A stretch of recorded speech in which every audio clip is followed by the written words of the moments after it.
Así que, sin más, voy a darle la palabra a Pablo para, de cierta forma, hablarnos de la importancia de lo transmoderno y qué importante, ¿no?, es estar situados en Latinoamérica. Muchas gracias. Flavio, perdón. Bien. Me acerco mejor, ¿no es cierto? Bueno, buenas tardes a todos, a todas.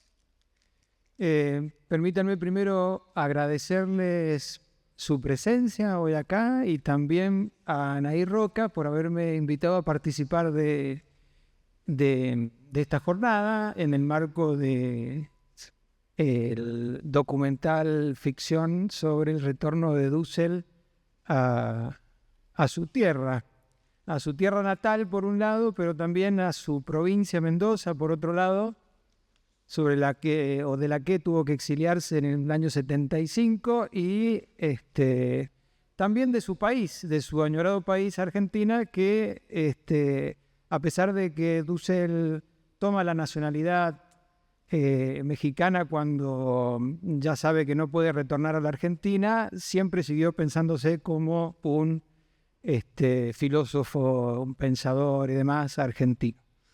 La invitación es a conversar un poco sobre la obra de Enrique Dussel, sobre su vida, ¿verdad? Y como estamos en La Paz y como es parte, creo, de este conversatorio, hablar un poco sobre la infancia de Dussel, ¿verdad? En el marco de La Paz, yo quisiera traer a colación un texto de Dussel, que no se conoció hasta hace poco, que permaneció inédito hasta hace poco, que él tituló El exilio de debajo de mi piel. Y en ese texto, Dussel narra que en su vida acontecieron 3 exilios, 3 situaciones de destierro. La primera de esas situaciones tiene que ver con su infancia, la segunda con su juventud y su etapa de formación, y la tercera ya con un Dussel maduro, profesional, profesor universitario, exiliado, producto de las condiciones políticas que en ese entonces se vivían en Argentina, en nuestro país. Así que me detengo un poquito en el primero de ellos, porque en ese primer exilio es justamente el exilio que Dussel refiere cuando tuvo que salir de La Paz. Cuando tuvo que irse de La Paz, y se tuvo que ir de La Paz por una situación particular que se daba en el contexto, diríamos, de la década del 40, producto del cierre de los ferrocarriles, y su papá, que era médico del ferrocarril, quedó sin trabajo. Entonces aprovecharon familiarmente esa oportunidad para migrar a Buenos Aires y que su papá pudiese continuar con la formación de médico que él tenía en una especialidad que es la gastroenterología. Pero el punto que quiero señalar es que Dussel vivió eso siendo niño como un destierro, como me están arrancando de mi La Paz natal, me están sacando de ese espacio donde yo jugaba con mis amigos, donde yo realizaba mis actividades de niño, donde yo disfrutaba de la tierra y la tranquilidad y las siestas paceñas, y me llevan a la gran ciudad, una ciudad donde no me encuentro, donde todo me parece extraño, ¿no? Entonces, bueno, recordar con esto o evocar con esto una cuestión, estoy hablando de un texto del año 97, 1997, así que estoy queriendo decir con esto que su ciudad natal, ¿no?, estuvo presente siempre a lo largo de su vida. No solo, por supuesto, la ciudad natal, pero quiero decir, una evocación que siempre estuvo presente en Dussel y con él. ¿Todo? Bien, entonces esta transmodernidad nos permite pensar desde La Paz la modernidad. Enrique Dussel la trabajó muy fuerte, él fue un gran crítico de la modernidad, al entender que la modernidad era solamente un fenómeno social que habitaba en Europa y no tenía que ser transpolado a estos territorios de nuestra forma de pensar. Entonces la transmodernidad tenemos que pensarlo desde lo lapaceño, en el sentido de entender cómo no queremos enfermarnos de la cabeza del pensamiento al querer copiar lo que es moderno y hacerlo parte, asimilarnos. Entonces, en ese sentido, tenemos el nacimiento de Enrique Dussel aquí en La Paz en el 1934, sus inicios en el arte, ¿no?, acompañado de esta búsqueda desde su infancia, después su inicio y su ingreso a Bellas Artes, donde va a encontrarse profundamente, ¿no?, con su mano y con el acto mismo. Así que en este exilio queremos hablar de su expulsión, ¿no? Y esa expulsión entenderla desde el retorno, desde ese camino que Enrique Dussel logró mostrarnos, y está en su obra, su legado, de poder entender los distintos matices que tiene el exilio. El exilio como lo peor que nos puede ocurrir, corrernos, pero también entender el exilio como un corrernos de ese centro, de esa modernidad que se quiere implantar, y mirarlo desde afuera. Eso después Enrique, con el pensamiento semita, con el humanismo semita, nos va a llevar a entender el exilio como algo natural en el ser humano, algo por fuera de ese sedentarismo, algo que en la crítica de humanidad y barbarie, ¿no?, la civilización o barbarie, él va a decir, veamos los bárbaros, veamos qué hay en lo bárbaro, ese bárbaro quién es, ¿será el otro? ¿Será la posibilidad de encontrar algo diferente? Entonces, como el pensamiento semita va a encontrar en el desierto, en el lugar donde se mueve el exiliado, una promesa de vida. Y eso es un poco lo que hoy queremos profundizar con ustedes. Así que en esta cuestión de las categorías, no sé si Pablito. Bueno, ¿qué tal? ¿Cómo les va? Muchas gracias por estar, por la invitación.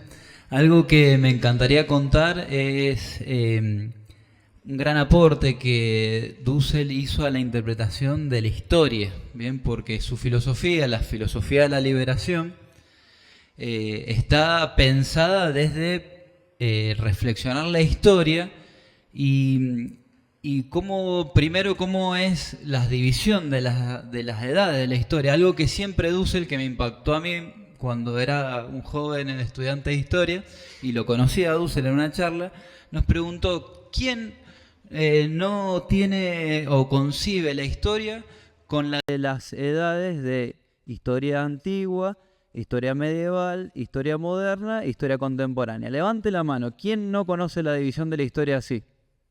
Y pasó lo que acaba de pasar ahora, que es que nadie levantó la mano, porque esa división de la edad es como de la historia, es algo que nos enseñan y se reproduce en las escuelas. Y él nombraba un libro de Landolfi, que era algo con lo que se enseñaba en su época, decía.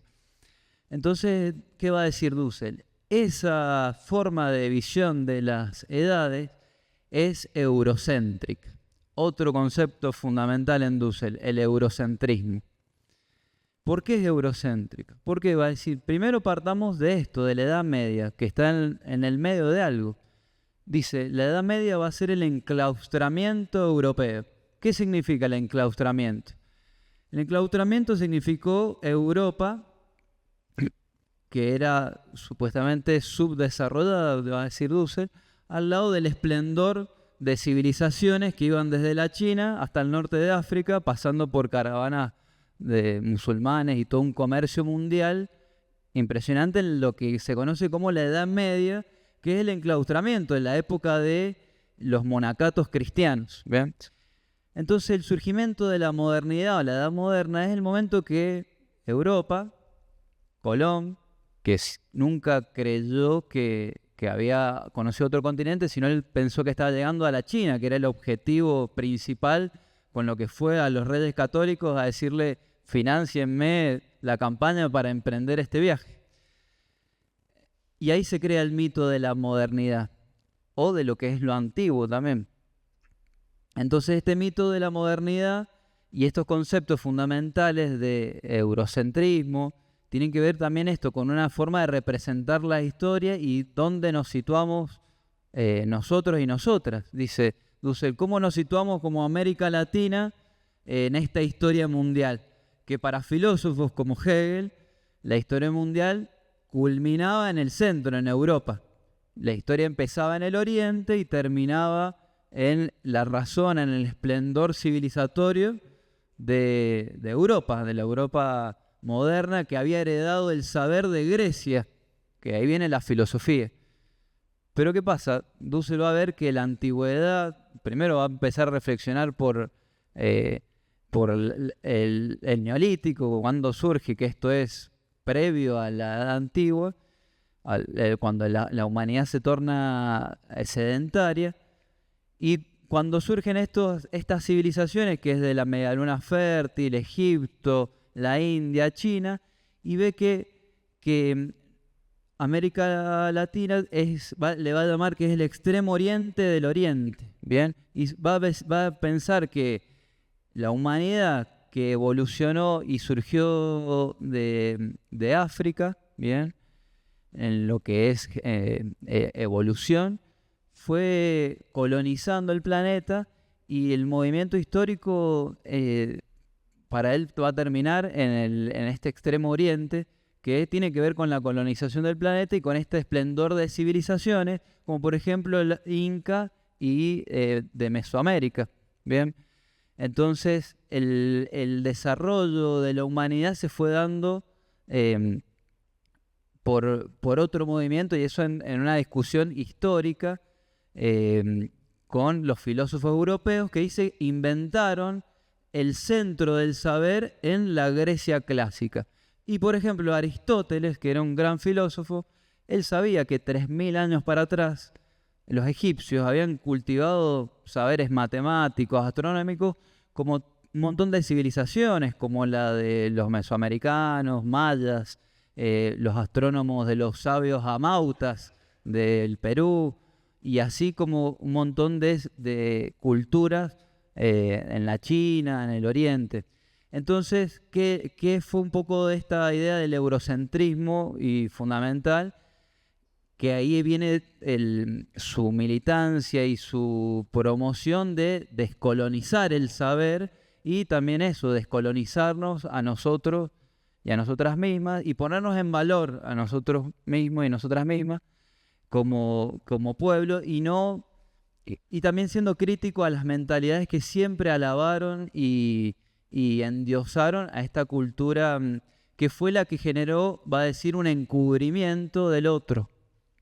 El encubrir es negar la identidad y negar la otredad de dos poblaciones muy importantes, la negra y la indígena, ¿bien? Las culturas nativas de acá, de América Latina. En ese encubrimiento se les negó, y eso fue parte de la colonialidad, por decir, de la colonización. Pero la colonización no solamente fue para tomar esas vidas y ponerlas al servicio de una explotación de la vida para la ganancia y la extracción de riquezas de las minas de Potosí, por ejemplo, de América Latina, sino también negarle su cultura, negarle sus saberes, su religiosidad, decirle que eso va a ser feo, eso es demoníaco. Eso fue el encubrimiento, y en base a eso surgió un mito, que es el mito de la modernidad, que acá el compañero amigo Flavio Teruel, doctor en filosofía, nos va a exponer sobre el mito de la modernidad de Dussel. Bueno, ya que me das ese pie, no me queda otra que hacerme cargo. Claro, sí, como se señalaba bien, Enrique Dussel bueno, todos sabemos que Enrique Dussel es un gran maestro, ¿no? Es un gran filósofo, un gran historiador y también un potente teólogo. Y en el marco de esa formación y de ese trabajo intelectual que llevó adelante de la década de los 70 en adelante hasta su muerte, tuvo siempre en claro un eje, diría yo. Y ese eje era una crítica a la modernidad. ¿Cómo llevar adelante una crítica a la modernidad? Porque la modernidad es un tiempo histórico que trastocó la faz de la Tierra. Y ese tiempo histórico que trastocó la faz de la Tierra, Dussel situaba su comienzo en un acontecimiento que, diríamos, desde otras latitudes no se lo piensa de esa manera. Y es precisamente la conquista y colonización de América. Y eso acontece en el año 1492. Yo estoy hablando en español, ustedes me entienden en español, precisamente por ese acontecimiento, ¿no? no estoy hablando en una lengua de algún pueblo originario, precisamente porque hemos sido colonizados también culturalmente, entre otras colonizaciones como recién se marcaban. Ese dominio entonces europeo sobre América es el inicio de la modernidad.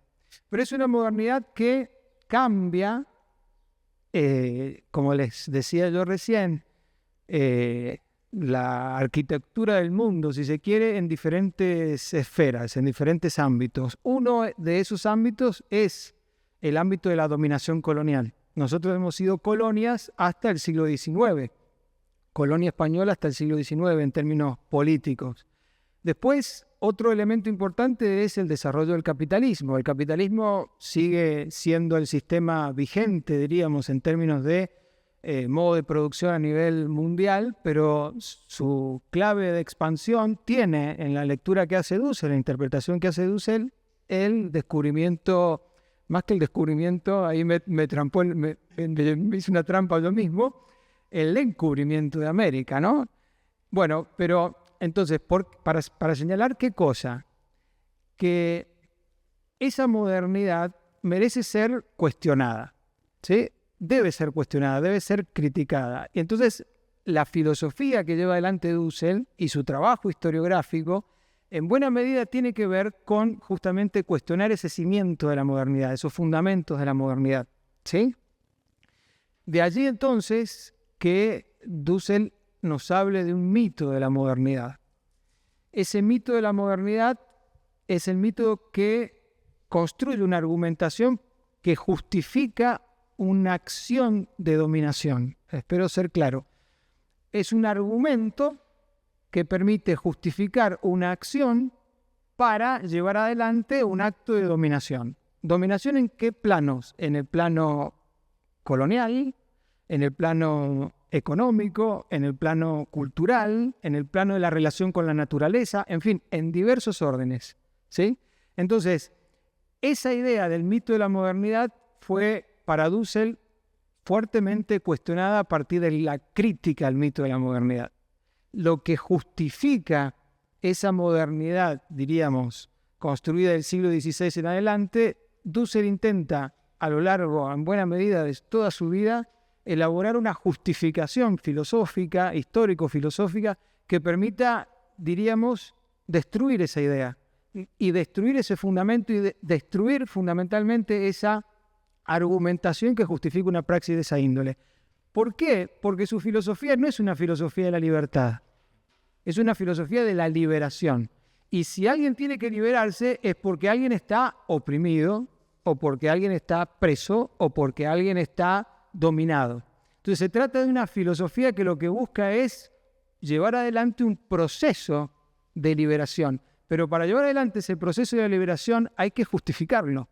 Entonces la filosofía de la liberación es una justificación, en buena medida, histórica, por un lado, por lo que hablábamos recién, pero también argumentativa, que permita legitimar esa praxis de esa acción transformadora, que es una acción política en definitiva, para llevar adelante un ejercicio que permite entonces salirse de esas instancias de dominación que, como intenté señalar recién brevemente, de alguna manera están presentes en nosotros como una herencia de un proceso histórico más vasto, ¿no? de mayor alcance en términos temporales. Imagínense, con todo este planteo, cómo caería en Mendoza, ¿no? Enrique Dussel tenía un cargo interino, ¿no? en su docencia en la UNCUYO. Eso hizo que la misión Ivanišević, ¿no? del Ministerio de Cultura hiciera en marzo del 75 que Enrique fuera exiliado y proscripto en esta purga del comunismo, ¿no? y esta purga de la crítica. Esto es para hacer esta introducción, ¿no? Porque vamos a trabajar categorías que, como Enrique Dussel decía, no son abstractas, sino que son principios que se construyen con las personas. El primero y principal de Enrique que vamos a trabajar va a ser el de la reafirmación de las condiciones para la producción y la reproducción de la vida. Ese va a ser el central. El segundo va a ser el principio de factibilidad, que nos van a decantar en categorías como la espacialidad, un término alemán, Jamblichkeit, la alteridad, que va a ser este concepto que nos va a permitir trabajar lo que es el centro de la periferia, el concepto de la heteronomía de la justicia, ¿no? Que también vamos a tener muy presentes. Así que, como ya saben, en el 90 vendió su casa porque no quería irse de Mendoza, quería regresar, él siempre quería retornar. Y en ese tiempo pidió a la ciudadanía mexicana porque quería estar acá. Por eso decimos que siempre Enrique Dussel tuvo su corazón en Mendoza. Así que con esta breve reseña cerramos.